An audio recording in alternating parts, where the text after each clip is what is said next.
Une centaine de paroissiens se sont rassemblés à l'église Saint-Pierre d'Arène de Nice ce lundi 25 avril pour célébrer une messe de pardon pour le geste injurieux commis dans l'église. Une journée à peine s'est passée après qu'un jeune homme, atteint de troubles psychiques, ait gravement poignardé le père Christophe Rudzinski, l'un des prêtres de la paroisse, et blessé sœur Marie-Claude venue porter secours aux prêtres. Alors qu'ils sont venus ce soir pour prier ensemble, les paroissiens sont encore choqués par cet événement.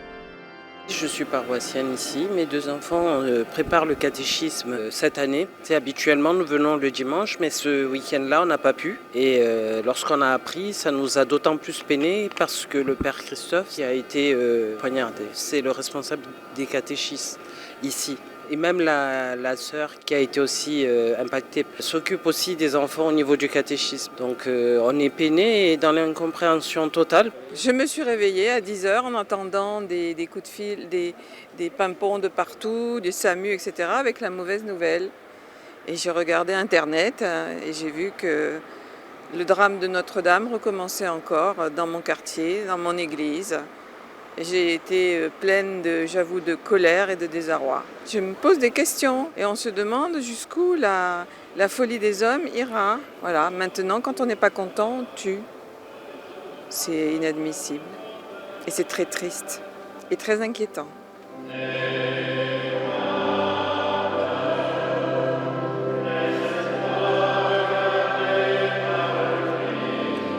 Parmi les personnes présentes, le maire de Nice, Christian Estrosi.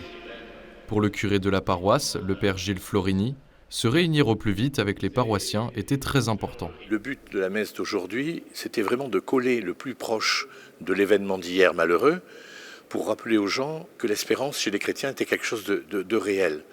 Et pour non seulement rassurer les gens, mais leur dire aussi qu'il fallait continuer à vivre, qu'il fallait continuer à rentrer dans l'église. Donc c'est pour ça que je me suis dit, il faut que la messe, elle soit proche, et non pas dans quelques jours, quand on aura le temps. Il faut que les choses soient rapides pour redire aux gens l'importance de la vigueur dans la foi, mais pas la vigueur éthérée et lointaine, la vigueur réelle de tous les jours. Si on dit qu'on vit avec Jésus-Christ, on vit avec Jésus-Christ, c'est-à-dire qu'on croit vraiment qu'il est vivant et que nous, on ne craint rien.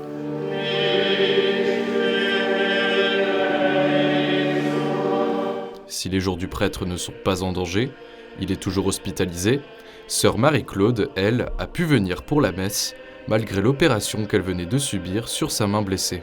Elle tenait beaucoup à prier ce soir avec les autres paroissiens pour son agresseur, et pour remercier les services de secours et de police qui sont intervenus.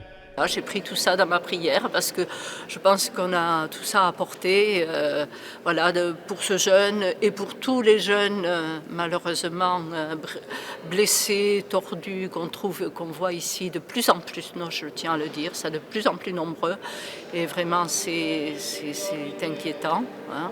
Et donc moi je prie beaucoup pour eux. Sa prière, inébranlable, est partagée par beaucoup de paroissiens et membres du clergé. Ça m'encourage à être plus attentif autour de moi et à prier encore plus. Faire attention aux gens qui souffrent. Parce que je pense que les gens comme ça, s'ils sont pris avant, en faisant attention, on peut éviter, je pense, ce genre de choses. Quand on dit que l'Église est plus attaquée, c'est parce que l'Église est présente. Parce qu'on a des églises de partout, qu'elles sont ouvertes. On est les seuls lieux de culte à être tout le temps ouverts. Dans les autres religions, les lieux de culte ferment quand il n'y a pas de culte.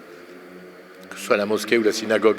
Nous, c'est ouvert tout le temps. Les gens peuvent venir, qu'ils soient croyants ou pas. Ils peuvent venir prier, ils peuvent venir méditer, ils peuvent venir s'asseoir simplement, prendre un temps de silence. On accueille les gens qui ont faim, qui ont soif, qui doivent être habillés, qui veulent prier, qui veulent se confesser, qui veulent se faire baptiser. On accueille tout le monde dans l'église.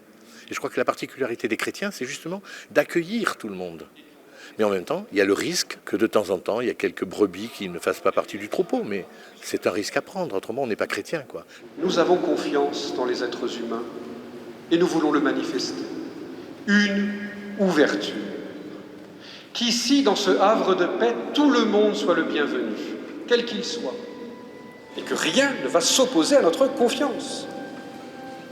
Confiance dans l'avenir, confiance dans l'être humain, confiance dans ses capacités, confiance dans la vie. Avec tout ce qu'elle porte. En ces jours, le diocèse de Nice s'unit à la prière des paroissiens de l'église Saint-Pierre d'Arène et appelle tous les chrétiens à persister dans leur foi. Il faut continuer d'œuvrer. Vous savez, l'attentat de Notre-Dame il y a pratiquement 18 mois avait provoqué évidemment un émoi à la fois dans la ville, mais au niveau national et international. Et c'est vrai qu'on a remarqué que beaucoup de nos fidèles avaient peur. En plus, il y a eu la crise sanitaire, la peur aussi d'être au contact des autres, ainsi de suite. Il ne faut pas se laisser enfermer par la peur, parce que la peur est mauvaise conseillère. Et c'est ce que dit le Christ quand il se rapproche des disciples dans la tempête. N'ayez pas peur, c'est moi. Et l'Église, elle est là pour fortifier les frères, les sœurs, dans les moments d'épreuve, dans les moments de difficulté, dans les moments comme ceux que nous sommes en train de vivre, qui sont inquiétants, évidemment. Il ne faut pas dire que ce n'est rien, c'est inquiétant, mais nous ne devons pas nous laisser saisir par cette peur et toujours savoir que celui qui est avec nous est le plus fort, c'est le Christ.